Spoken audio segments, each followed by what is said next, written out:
السلام عليكم ورحمة الله وبركاته. النهاردة مع السبانخ بالفراخ بالكريمة. معكم شروق من قناة يوميات مطبخ شيرو. لو أول مرة تشوفوني أتمنى تشتركوا في القناة. يلا بينا بقى نشوف هنحتاج ايه النهاردة. هحتاج كده أجزاء من الفراخ، سواء إذا كانت أفخاد أو صدور، تكون مغسولة كويس جدا وتكون متنشفة. هحتاج عندي السبانخ دي مفرومة خالص على الناعم.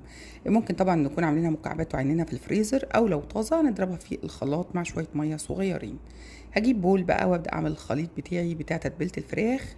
معلقتين من زيت الزيتون، معلقة مليانة من الثوم البودرة، معلقة صغيرة مليانة من الثوم البودرة، معلقة ونص صغيرين من السماق، وده هيبقى حلو قوي مع السبانخ. هنحط معلقة صغيرة من الكزبرة الناشفة المطحونة. هحط كمان شوية من الفلفل الأسود، حوالي معلقة صغيرة من الفلفل الأسود. وهضيف كمان معايا طبعا الملح بتاعي. ده أساسي جدا. أظبط الملح بتاعي ومش هزوده، لأن أنا هستخدم مرق الدجاج، ومرق الدجاج ملحها بيبقى عالي. حطيت الملح بتاعي. هحط بقى اخر حاجه خالص، وهي نص معلقه من الجنزبيل المطحون، وده انا بستخدمه في كل تتبيلات الفراخ، حتى في سلق الفراخ علشان يضيع الزفاره بتاعه الفراخ. حطينا يا جماعه كل التتبيله بتاعتنا، نبدا نقلب بقى الخليط بتاعي تقليب مستمر لحد ما يتكون عندي معجون.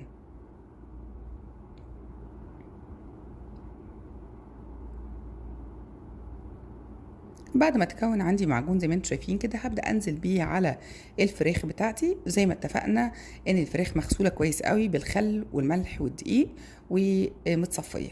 هبدا ادخل كده التتبيله بتاعتي في اللحم وتحت الجلد بتاع الفراخ، علشان اتاكد ان الفراخ كلها تتبل تتبيله كويسه قوي. طبعا لو احنا عندنا وقت هنقفل عليها ببلاستيك راب او في كيس، ونحطها في التلاجة نسيبها من ساعتين 3 براحتنا. لو مستعجلين هنعملها على طول، وما تقلقوش هتبقى شاربه التتبيله بتاعتها، لان احنا هنسويها بطريقه تخليها تشرب التتبيله على البوتاجاز. خلاص دخلنا كل التتبيله زي ما انتم شايفين كده.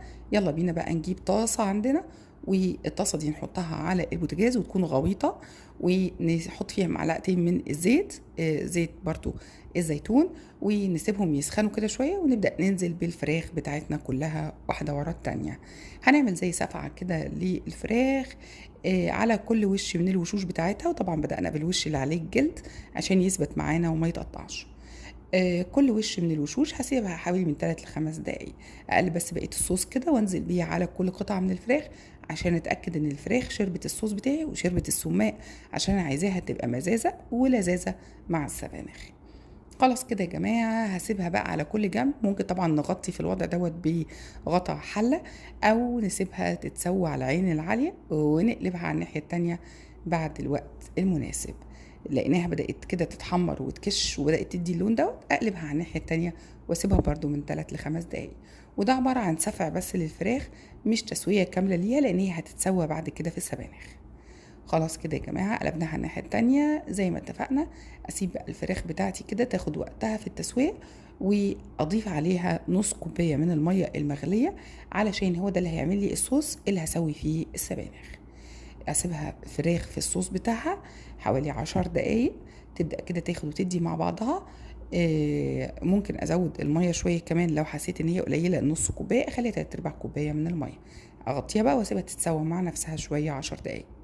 اجيب طاسه تانية عندي انجازا للوقت، في نفس الوقت دوت احط فيها معلقه من السمنه البلدي، واكون عندي فرمع 4 فصوص من الثوم المفروم.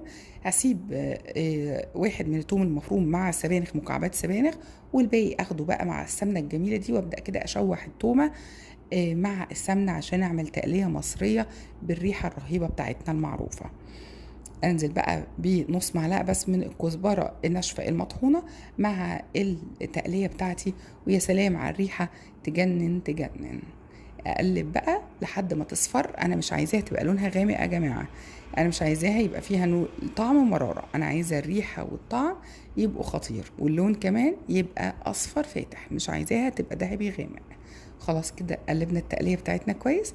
هنسيبها بقى على جنب، لان كده كده لما بنسيبها على جنب بتتسوى في السمنه بتاعتها شويه كمان. اجيب بقى 2 من الماجي بتاعتي اللي انا عملتها في البيت، احط لكم اللينك بتاعها ان شاء الله في صندوق الوصف، وفوق عندكم موجوده على الشريط. هقلب كده الماجي في الصوص بتاعي علشان الفراخ تشرب من طعم الماجي كمان، ويبقى الطعم خطير خطير خطير. نقلب كده ونسيب الفراخ تاخد لها غلوة في الصوص بتاعنا مع الماجي، لان فعلا طعمها بيفرق قوي في الوصفة بتاعتنا. اقلب كده كويس الفراخ كلها مع الماجي كويس قوي، واسيبها حوالي 5 دقايق كمان تغلي مع بعضها. احضر طبق عندي وابدا كده انشل الفراخ بتاعتي او ارفعها من الصوص بتاعها واحده واحده كده في الطبق، لحد ما اشيل كل كميه الفراخ بتاعتي، واسيب الصوص بقى يغلي كده غلوه سريعه، لان انا هصفي الصوص ده دلوقتي. خلاص يا جماعه، هنشيل الفراخ كلها.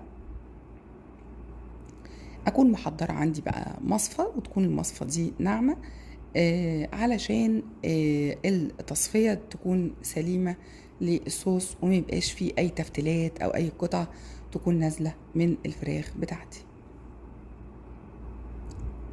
زي ما انتم شايفين اهوت، انا صفيت الصوص بتاعي اللي نزل من الفراخ، شايفين مليان بجد فتل كتير، تفتلات كده بتنزل من الفراخ. انزل بقى بالصوص الناعم اللي احنا طلعناه دوت في الطاسة بتاعتنا، احنا حاطينها على البوتاجاز تسخن.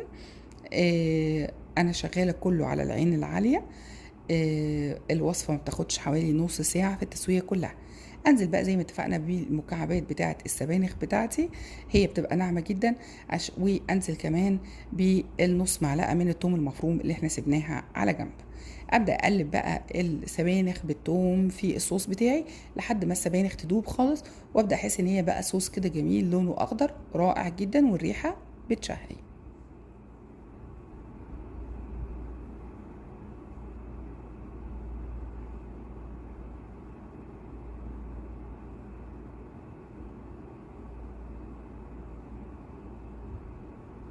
خلاص بقى السبانخ بتاعتي دابت زي ما انتم شايفين كده. طبعا لو هي طازه زي ما اتفقنا هنضربها في الخلاط مع شويه من الميه، ومش هتحتاج ان انا اسيبها كتير لحد ما تفك. انزل بقى بالتقليه واخد شويه من السبانخ احطها على التقليه، انزل كل كميه التقليه التحفه بتاعتي دي، الريحه جميله قوي. لو شمينها بجد هتيجوا تاكلوها وهي على النار كده. انزل بقى بحوالي فنجان صغنن مليان من الكريمه اللباني، لو مش متوفره وعندي قشطه هدوب شويه قشطه في شويه حليب وابدا انزل بيهم. اللون خطير جميل، والريحه اخطر واخطر واخطر.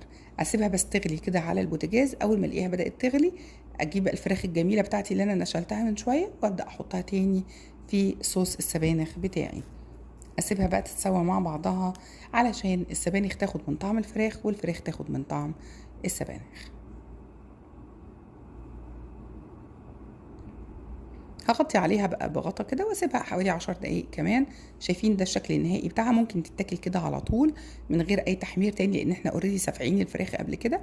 او بقى هتعملوا زي حالاتي، هجيب كده طبق بورسلان يكون غويط، وابدا انزل بيه السبانخ والفراخ بتاعتي. ومش هحتاج بقى ان انا احط على الفراخ حاجه تاني، لان اوريدي انا حاطه كريمه وزيت زيتون، فهي في عليها زيوت هتتحمر هي في الشوايه بس. مش هشغل الفرن تاني علشان ما نشفش الصوص بتاعي. انا عايزه صوص السبانخ بتاعي يبقى هو ده التكتشر بتاعته والسماكه بتاعته، مش عايزاها تبقى اتقل من كده ولا انشف من كده. خلاص شويناها في الفرن زي ما انتم شايفين، الفراخ بقت مقرمشه وتحفه جميله جدا. حطيت بس عليها للتزيين شويه من الكريمه وشويه من عين الجمل، ودي طبعا اختياري. اتمنى تجربوا الوصفه تعجبكم ان شاء الله. في الحر اللي احنا فيه مش محتاجين اي نوع من انواع الصلصات. لو اول مره بتشوفوا قناتي اتمنى تشتركوا في القناه وتفعلوا زرار الجرس، وما تنسوش تسيبوا لنا تعليق جميل عشان اتواصل معاكم. وزي ما بنقول كل مره، استمتعوا.